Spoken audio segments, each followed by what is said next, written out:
শিবুদা বলে সবার প্রিয় তাকে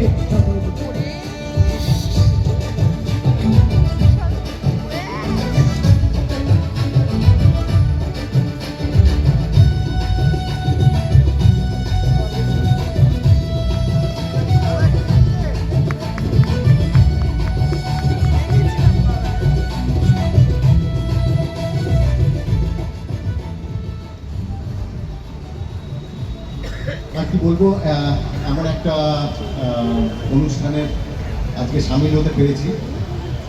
সেই সামিল যে অনুষ্ঠানে এসেছি তার একটাই বক্তব্য, সেটা হচ্ছে যে একজন পরিচালক, একজন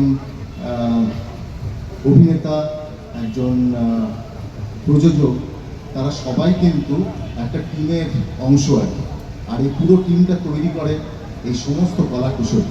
একটা সিনেমা যখন তৈরি হয়, এই কলা কুশলী